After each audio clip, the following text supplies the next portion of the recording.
Mario Kart World. Switch 2's major launch. Nintendo seemed pretty confident with this one, even claiming it's worth the $80. Spoiler, no game deserves to be $80, but that aside, it is a great Mario Kart game. Keep in mind though, it's chaotic, especially with the 24 racers now, especially online. But that's what Mario Kart is now. Personally speaking, online play is just too crazy. Some will enjoy that, others won't. Offline play with the CPU and local multiplayer is perfectly fine though.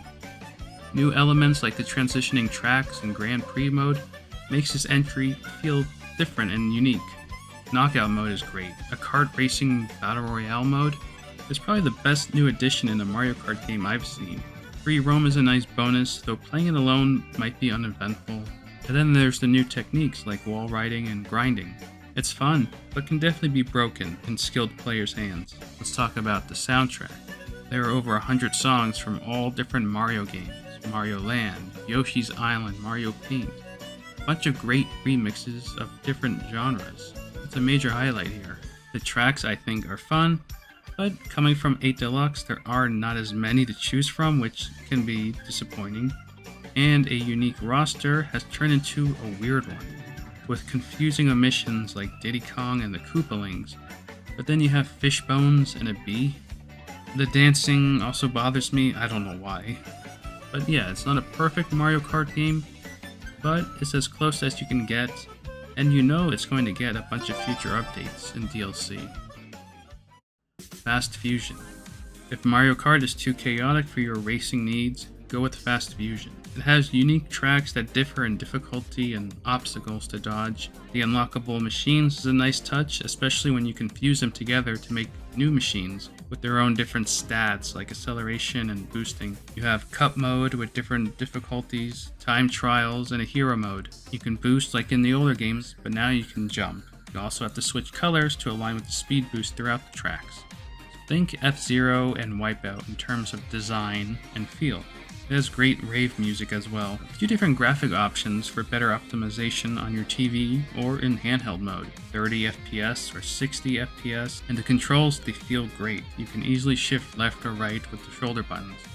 So far, I'm loving the game, but not a lot of tracks right now and no online mode at launch is puzzling. But Shinnen promised free updates coming, and the first one should be here very soon, which adds another graphics mode and more tracks for free. For $15, this is a no-brainer. Rune Factory Guardians of Azuma. Anime-styled action with social interactions, farming and building elements.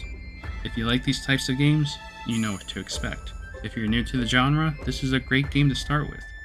The action is above average with a decent party system. There are a good amount of fields to explore and enemies to fight, but the farming and building aspects are the highlight, and they can get pretty deep. And you can even use the mouse mode to place objects and harvest. Decorating is fun and all, but the social elements, they could have been deeper, as most seem pretty bland.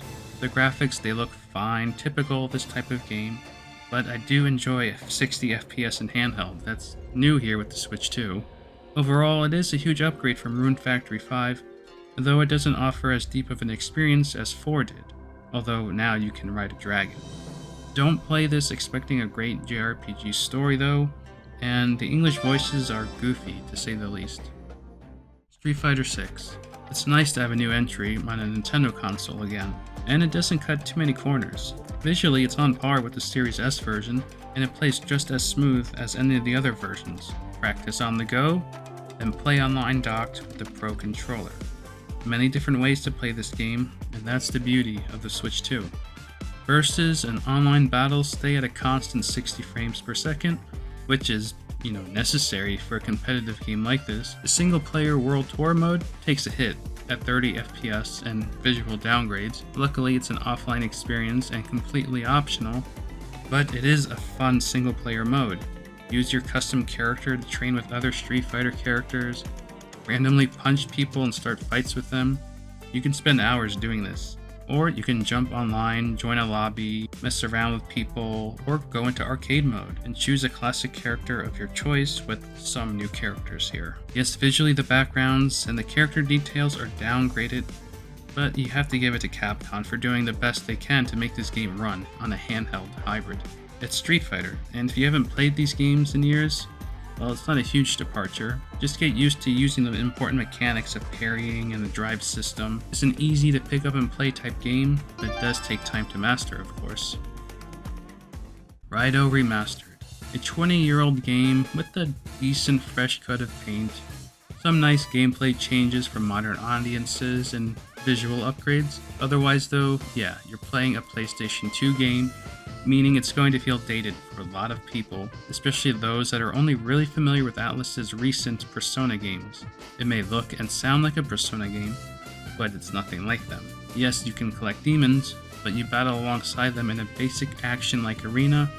Think old school Devil May Cry, but not as flashy. You use demons for rarer and stronger ones, use different abilities to find enemy weaknesses. The battling is okay, but the overall setting and story I find pretty interesting, though the detective elements do drag on a bit. But you have a talking cat, and that's always a plus, and of course that funky soundtrack is a highlight.